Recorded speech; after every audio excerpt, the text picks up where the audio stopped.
नमस्कार दोस्तों, आपका स्वागत है स्टडी होम सेंटर पर। तो आप लोग कैसे हो? मैं आशा करता हूँ स्वस्थ होंगे, पढ़ाई ज़बरदस्त करे होंगे। देखो, आज का जो वीडियो है क्लास 10 के लिए है और देखने वाले हम क्लास 10 का सामाजिक विज्ञान का देखने वाले हैं हम लोग।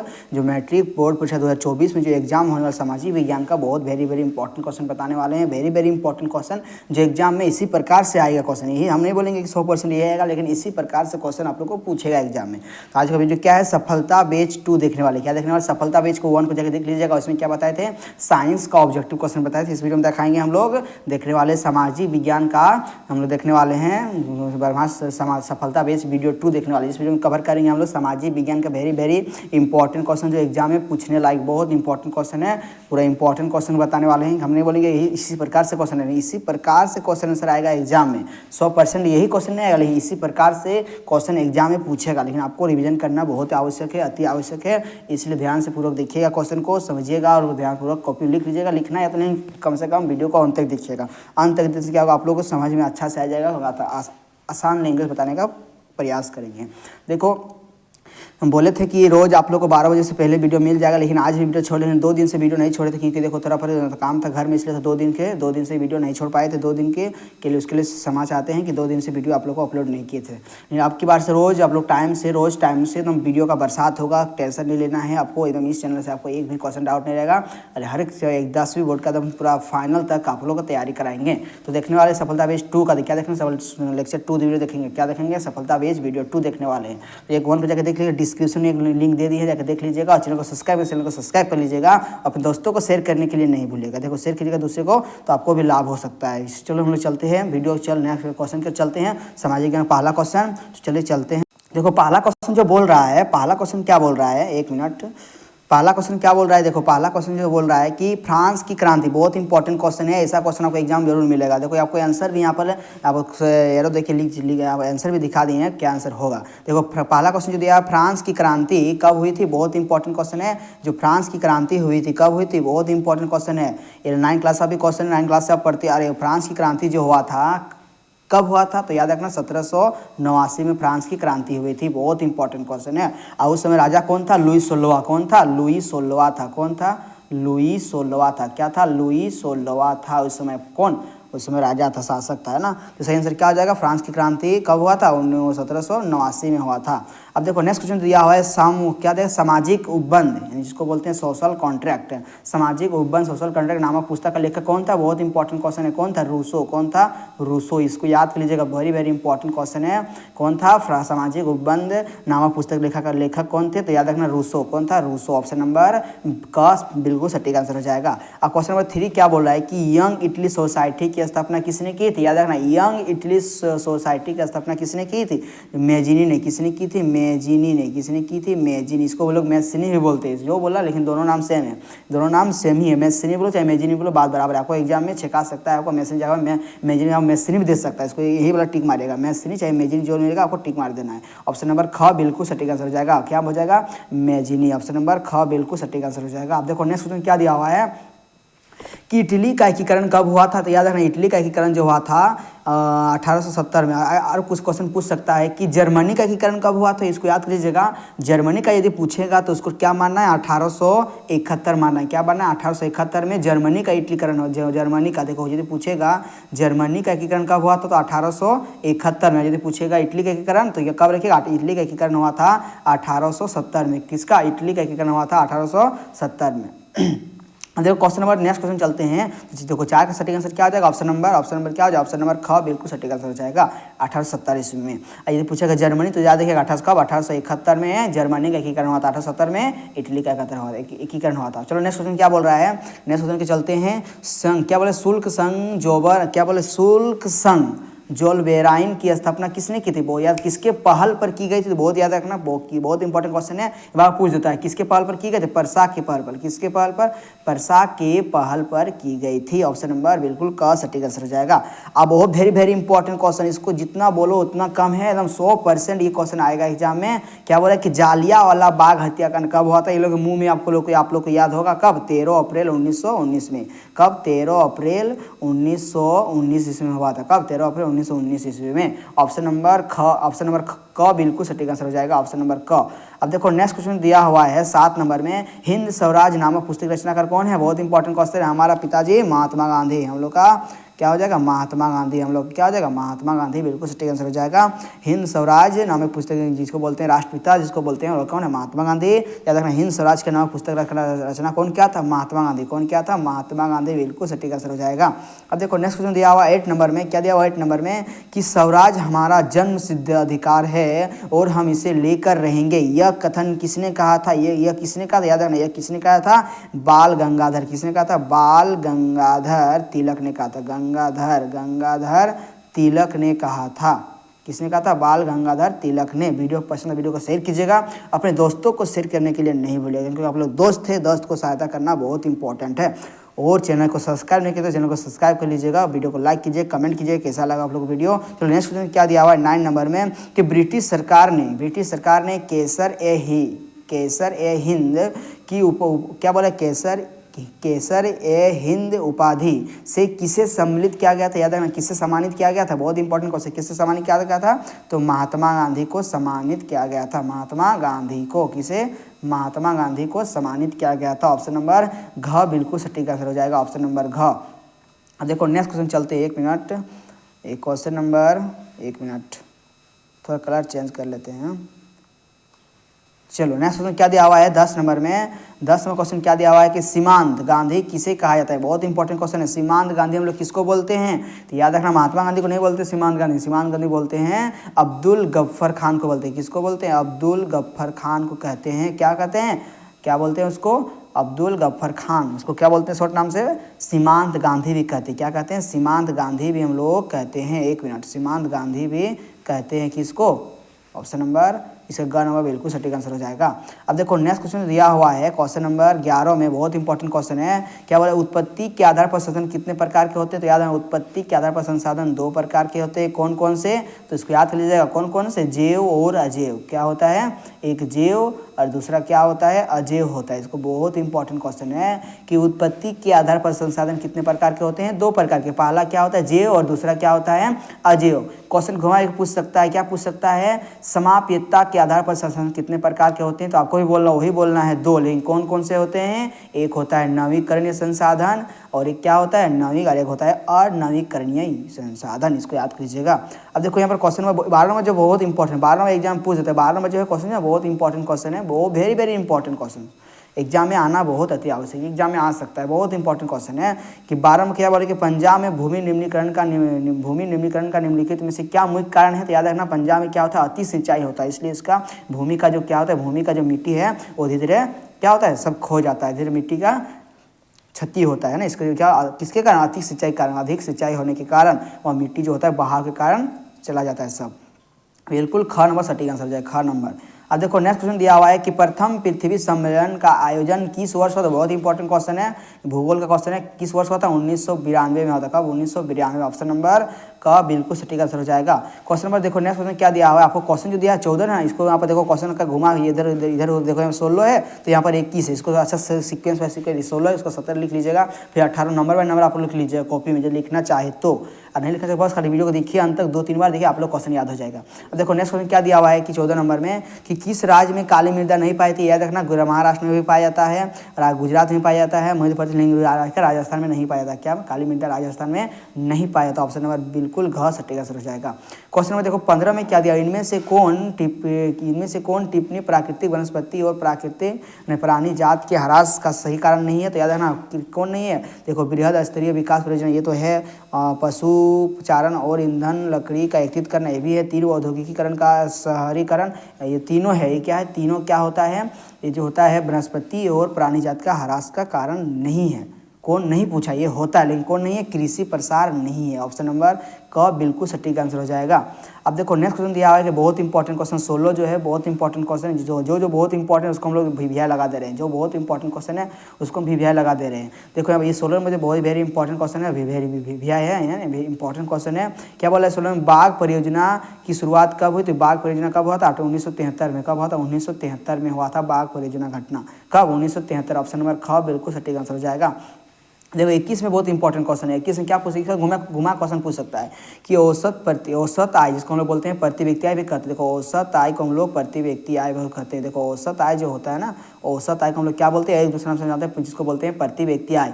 इसकी गणना किससे करते हैं ना, किससे करते हैं, देश की कुल आय को देश की कुल जनसंख्या जब भागा देते तो क्या निकलता है, प्रति व्यक्ति आय निकलता है। तो क्या निकलता है, औसत आय निकलता है। क्या बोलते हैं ना, देश की कुल आय को देश की कुल जनसंख्या जब उसको भागा देते हैं तो क्या निकलता है, देश की औसत आय निकलता है, प्रति व्यक्ति आय निकलता है। ऑप्शन नंबर क बिल्कुल सही, वही कर रहे थे, देश की कुल आय लिखा है, बट्टा दिया हुआ है, देश की कुल जनसंख्या वही तो दिया हुआ है ऑप्शन ए में, ऑप्शन क में बिल्कुल सटीक आंसर हो जाएगा क नंबर। अब देखो नेक्स्ट क्वेश्चन क्या दिया हुआ है 22 नंबर में कि विभिन्न देशों के वर्गीकरण करने के लिए विश्व बैंक किस मापदंड का प्रयोग करता है। बहुत इंपॉर्टेंट है, अभी जो बोले प्रति व्यक्ति आय का देखा जाता है, हर एक देश का तुम्हारा प्रति व्यक्ति आय कितना है उसी को देखा जाता है। ऑप्शन नंबर क बिल्कुल सटीक आंसर हो जाएगा। वो 23 में क्वेश्चन क्या दिया हुआ है कि नवीकरणीय संसाधन या संसाधन साधन लिख दिया है। नवीकरण संसाधन का उदाहरण क्या है, याद रखना कौन सा होता है, जिसको हम लोग, देखो नवीकरण का मतलब होता है जिसको हम लोग बार बार उपयोग कर सकते हैं। देखो कोयला का यदि खत्म हो जाए ना, इसको बनने में लाखों वर्ष लगते हैं। कितना मतलब का है, लाखों वर्ष लग जाते हैं कोयला को बनने में, कितना वर्ष, लाखों वर्ष। इसलिए कोयला क्या है, अनवीकरणीय संसाधन है, खत्म होने का। पेट्रोल भी अनवीकरणीय संसाधन है, उपयोग सभी तो होगा नहीं। देखो भूमिगत जल बार बार उपयोग कर सकते हैं। ऑप्शन नंबर बिल्कुल ग नंबर सटीक आंसर हो जाएगा। अब देखो 24 में क्या दिया हुआ है कि लोगों के विकास के लक्ष्य होते हैं, क्या होते हैं, याद रखना लोगों के, देखो प्रत्येक लोग, देखो यहाँ पर मोहन है, सोहन है, यहाँ पर देखो प्रत्येक व्यक्ति का विकास जो होता है अपना अपना अलग अलग चाहता है, भिन्न भिन्न होता है, समान कभी नहीं होता। याद रखना समान कभी नहीं होता, इक्वल कभी नहीं होता, क्या होता है, भिन्न भिन्न होता है। सटीक आंसर क्या है, ऑप्शन नंबर ख हो जाएगा, भिन्न या उसके विरोधी है ना, उसके विरोध ऊपर उल्टा होता है ना। अब देखो नेक्स्ट क्वेश्चन क्या दिया हुआ है कि रामू एक किसान है जिनमें क्या अधिशेष गेहूं को एक आटा मिल के मालिक को 10 रुपया प्रति किलोग्राम की दर से बेचा। मिल मालिक ने बिस्कुट कंपनी को आटा 15 रुपया की दर से प्रति व्यक्ति, देखो 15 रुपया प्रति किलोग्राम की दर से बेच दिया। फिर बोले बिस्कुट कंपनी ने आटे के साथ चीनी एवं तेल जैसी चीज़ों का उपयोग कर बिस्कुट के 4 पैकेट बनाई और बाजार में उपभोक्ताओं को 80 रुपया में यानी 20 रुपये प्रति पैकेट के बिस्कुट बेचा। तो सकल घरेलू उत्पाद की गणना में उपयुक्त में से किस वस्तु के मूल्य को लिया जाएगा, किसके मूल्य, अभी बोले तो बिस्कुट का मूल्य जाएगा, क्या लिया, बिस्कुट के मूल्य को लिया जाएगा। ऑप्शन नंबर क्या, ऑप्शन नंबर घ बिल्कुल सटीक आंसर हो जाएगा। अब देखो नेक्स्ट क्वेश्चन क्या दिया कि विनिर्माण की क्रिया किस क्षेत्र का भाग है। देखो विनिर्माण मतलब क्या, कोई भी वस्तु को अपने से दूसरा रूप में बदलता है, उसको बोलते हैं हम लोग द्वितीयक क्षेत्र। क्या बोलते हैं, द्वितीयक क्षेत्र के अंतर्गत आता है। ऑप्शन नंबर ग बिल्कुल सटीक आंसर हो जाएगा। देखो 21वें क्वेश्चन में क्या दिया हुआ है कि औसत आय, जिसको हम लोग बोलते हैं, क्वेश्चन अभी बनाए ना, इसको हम लोग अभी बनाए हैं, इसको एक मिनट, इसको अभी बनाए, फिर से दोबारा आ गया। देखो क्वेश्चन यहाँ से चलते हैं, यहाँ से क्या दिया हुआ है, अनीता एक साड़ी की दुकान में काम करती है जहाँ संवैतनिक अवकाश का कोई प्रावधान नहीं है, जबकि सीता एक सरकार अस्पताल में एक नर्स है जहाँ उसे वर्ष में कुछ दिन सवैतनिक अवकाश मिलता है। इन दोनों में किसका कार्य क्षेत्र असंगठित है और किसका असंगठित। देखो संगठित का मतलब होता है सरकारी और असंगठित का मतलब होता है क्या, प्राइवेट। जो प्राइवेट में काम करता है उसको बोलते हैं असंगठित, और जो सरकारी में काम उसको बोलते हैं संगठित। तो क्या बोला, देखो यहाँ पर अनीता एक साड़ी की दुकान में, क्या कर प्राइवेट में काम कर रहा है, लेकिन क्या हो रहा है यहाँ पर सीता जो है, सीता क्या एक संगठित क्षेत्र। देखो यहाँ पर अनीता असंगठित है, सीता क्या है, संगठित है। सीता जो है सरकारी अस्पताल काम कर रहा है, इसका सही आंसर का ऑप्शन नंबर क बिल्कुल सटीक आंसर हो जाएगा। देखो नेक्स्ट क्वेश्चन क्या दिया हुआ 28 नंबर में कि अंतिम वस्तुओं के मूल्य में मध्यवर्ती वस्तु का मूल्य डैश होता है, क्या होता है, पहले से शामिल होता है, क्या होता है, पहले से ही शामिल होता है। नेक्स्ट क्वेश्चन क्या दिया 29 नंबर की राष्ट्रीय ग्रामीण रोजगार गारंटी अधिनियम कब पारित हुआ था। यह देखना बहुत इंपॉर्टेंट क्वेश्चन, राष्ट्रीय ग्रामीण जो कब हुआ था, 2005 में पारित हुआ, 2005 में पारित किया गया था। ऑप्शन नंबर क बिल्कुल सटीक आंसर हो जाएगा। देखो नेक्स्ट क्वेश्चन क्या दिया हुआ है कि भंडार को किस क्षेत्र में शामिल किया गया है। तो भंडार को मतलब जमा करना, इसको बोलते हैं तृतीयक क्षेत्र। क्या बोलते हैं, तृतीयक क्षेत्र के अंतर्गत इसको शामिल किया गया है। ऑप्शन नंबर खोजो कहाँ है, ग नंबर बिल्कुल सटीक आंसर हो जाएगा। अब देखो यहाँ पर नेक्स्ट क्वेश्चन दिया हुआ है कि संघ शासन व्यवस्था के संबंध में निम्न में से कौन सा असत्य बताना, इसमें कौन सा असत्य दिया हुआ है। तो ऑप्शन घ बिल्कुल सटीक आंसर हो जाएगा। अस्पतालों को संविधान और विभिन्न स्तरों की सरकारों के अधिकारों की व्याख्या का अधिकार न होना, यह बिल्कुल असत्य दिया हुआ है। अब देखो यहाँ पर बहुत इंपॉर्टेंट क्वेश्चन है 32 नंबर क्या है, ये वाला जो है क्या बोलते हैं क्विज का क्वेश्चन आंसर है। ये सब जितना आएगा क्विज का क्वेश्चन आंसर आएगा। देखो यहाँ पर क्या बोल रहा है 32 नंबर में कि बेल्जियम में फ्रेंच भाषा बोलने वाले प्रतिशत कितना को, बेल्जियम में जो थे कितना % लोग फ्रेंच बोलते थे, कितना % फ्रेंच बोलते थे, याद रखना 40%, कितना %, 40% फ्रेंच भाषा लोग बोलते थे। ऑप्शन नंबर ग बिल्कुल सटीक आंसर हो जाएगा। श्रीलंका में तमिल को कब राजभाषा घोषित किया था, बहुत इंपॉर्टेंट, 1960 में, कब 1960 में घोषित किया गया था। ऑप्शन नंबर क्या, ऑप्शन नंबर ख बिल्कुल सटीक आंसर हो जाएगा। अब नेक्स्ट क्वेश्चन क्या दिया, संविधान में कुल कितनी भाषाओं को अनुसूचित भाषाओं का दर्जा दिया गया था, इसको याद कीजिएगा। इसका सटीक आंसर क्या, आपको ये लो बहुत इंपॉर्टेंट क्वेश्चन है, इसको आप लोग कमेंट कीजिएगा, बहुत इंपॉर्टेंट क्वेश्चन है, ये सबका मुंह में याद होगा। क्या बोला है कि संविधान में कुल कितनी भाषाओं को अनुसूचित भाषा का दर्जा दिया गया है, इसका आंसर आप लोग कमेंट कीजिए। यहाँ पर जो है आंसर को इस कलर नहीं किए हैं ना, कि याद हो, इसका आंसर आप लोग कमेंट कीजिएगा आंसर बॉक्स में। अब देखो नेक्स्ट क्वेश्चन क्या दिया हुआ है कि निम्न में कौन सुमेलित नहीं है, बताना कौन सा सुमेलित नहीं है। देखो राज मतलब उपराष्ट्रपति, हाँ बिल्कुल सही। ये देखो ऑप्शन नंबर क जो है दिया, ऑप्शन क में नहीं दिया हुआ है, बिल्कुल क में गलत दिया हुआ है, सुमेलित नहीं दिया कि भारतीय संघ को हम लोग राष्ट्रपति नहीं बोल सकते, इसका गलत दिया। ऑप्शन नंबर क बिल्कुल सटीक आंसर हो जाएगा। नेक्स्ट क्वेश्चन क्या है 36 नंबर की, क्या बोले सेवन पार्टी अलायंस है ना, जिसको बोलते हैं सप्तदलीय गठबंधन का गठन किस देश में किया गया, तो याद रखना नेपाल देश में, किस देश में, नेपाल देश में किया गया था, इसको याद कीजिएगा। क्वेश्चन नंबर क्या बोले 37 में कि बोलीविया किस महादेश में अवस्थित है, इसको याद लीजिएगा। बोलीविया किस महादेश में स्थित है, याद रखना दक्षिणी अमेरिका, किस अमेरिका में, दक्षिणी अमेरिका में होता है, किस अमेरिका में, दक्षिण। तो यहाँ पर देखो, यहाँ पर तालिनी लिख दिया, इसको लातीनी लिख दिया, ऐसे नहीं, यहाँ पर दक्षिणी होना चाहिए, क्या होना चाहिए, दक्षिणी होगा, यहाँ पर क्या होगा, दक्षिणी अमेरिका होगा यहाँ पर, है ना, इसको दक्षिणी अमेरिका कर लीजिएगा। अब यहाँ पर लातीनी नहीं लिखना है ना। अब देखो नेक्स्ट क्वेश्चन क्या दिया 38 नंबर में कि बोलिविया में जल युद्ध नामक आंदोलन का नेतृत्व किसने किया था, बहुत याद रखना, फेडेकोर ने, किसने किया था, फेडेकोर ने किया था। ऑप्शन नंबर क बिल्कुल सटीक आंसर हो जाएगा। बोले इनमें से कौन सा कथन असत्य है, या फिर इनमें से कौन सा कथन है, क ख ग बिल्कुल सही दिया है, पढ़ लीजिएगा। तो यहाँ पर देखो घ में जो बिल्कुल सही दिया है, दबाव समूह और राजनीतिक दल समान प्रकृति के हैं, ये बिल्कुल गलत दिया हुआ है, दोनों समान नहीं होते हैं ना। देखो 40 क्वेश्चन क्या दिया हुआ है 40 नंबर में कि नेपाल में क्या बोले, नेपाल में SPA यानी जिसको बोले 7 पार्टी अलायंस ने किसे अंतरिम है ना सरकार का प्रधानमंत्री चुना था, तो याद रखना किसे, राजा वीरेंद्र को, किसे, राजा वीरेंद्र को, है ना, राजा वीरेंद्र को चुना था अंतिम सरकार, है ना। अब देखो नेक्स्ट क्वेश्चन क्या दिया हुआ है, क्या बोले बहुत इंपॉर्टेंट क्वेश्चन है, वेरी इंपॉर्टेंट क्वेश्चन, यहाँ पर 1 नंबर हो चुका है। देखो राष्ट्रवाद में एक निश्चित भौगोलिक क्षेत्र में रहने वाली जनता इनमें से किसके साथ जुड़ी होती है, समान संस्कृति से जुड़ी होती है, समान संस्कृति से, समान इतिहास से, भाषा और लोक परंपरा, बिल्कुल सही। इनमें क्या, इनमें सभी हो जाएगा, इनमें सही क्या है, ऑप्शन नंबर बिल्कुल डी सटीक आंसर हो जाएगा। अब देखो नेक्स्ट क्वेश्चन क्या दिया 2 नंबर, जर्मनी में एकीकरण में प्रमुख भूमिका निभाने वाला बिस्मार्क कहाँ के चांसलर थे, तो याद रखना प्रसा के चांसलर थे, कहाँ के थे, प्रसा के चांसलर थे। ऑप्शन नंबर 3 में क्या, क्वेश्चन नंबर 3 में क्या दिया, सरदार वल्लभ भाई पटेल ने किस किसान आंदोलन का नेतृत्व किया था, याद रखना। इसका यहाँ पर जो यहाँ पर थोड़ा मिस्टेक किया, यहाँ पर तो गलत हो जाएगा, जो एज बिल्कुल गलत है, यहाँ पर थोड़ा मिस्टेक किया था, यहाँ पर ऑप्शन में क्या हो जाएगा, ऑप्शन नंबर बी बिल्कुल सटीक हो जाएगा, यहाँ पर थोड़ा आंसर लिखने में मिस्टेक कर दिया यहाँ पर, है ना। तो याद रखना सरदार वल्लभ भाई पटेल किस किसान आंदोलन का नेतृत्व किया था, याद रखना बारदोली, इसका सबका मुँह में याद होगा, बारदोली आंदोलन, क्या होगा, बारदोली आंदोलन होगा। ऑप्शन नंबर क्या हो जाएगा, सटीक आंसर क्या हो जाएगा, ऑप्शन नंबर, इसको टिक मार लीजिएगा, ऑप्शन नंबर बी में टिक मारिएगा, ऑप्शन नंबर बी बिल्कुल सटीक आंसर हो जाएगा, ऑप्शन नंबर बी बारदोली आंदोलन। इसका ये जो है, ये वाला जो गलत दिया, ऑप्शन नंबर ए जो ये गलत दिया, ऑप्शन नंबर बी बिल्कुल सटीक आंसर हो जाएगा, बारदोली आंदोलन। क्वेश्चन नंबर क्या, नेक्स्ट क्वेश्चन क्या 4 नंबर के साइमन कमीशन भारत क्यों आया था, भारत क्यों आया था, वहाँ पर भारत के संवैधानिक व्यवस्था को कार्यशैली का अध्ययन करने आया था। ऑप्शन नंबर ए बिल्कुल सटीक आंसर हो जाएगा। प्राचीन काल में किस स्थल मार्ग से एशिया और यूरोप का व्यापार होता, याद रखना किस मार्ग से, रेशम मार्ग से, किस मार्ग से, रेशम मार्ग से उसका व्यापार होता था। क्या और क्वेश्चन है, गाड़ी के उत्पादन के लिए असेंबली लाइन का प्रयोग अमेरिका में किसके पहले किया गया था, किससे सबसे पहले किया गया था, है ना, अमेरिका में सबसे पहले किया गया था, तो याद रखना किसका, क्या बोले, हेनरी फोर्ड का, किसका, हेनरी फोर्ड का। ऑप्शन नंबर डी बिल्कुल सटीक आंसर हो जाएगा।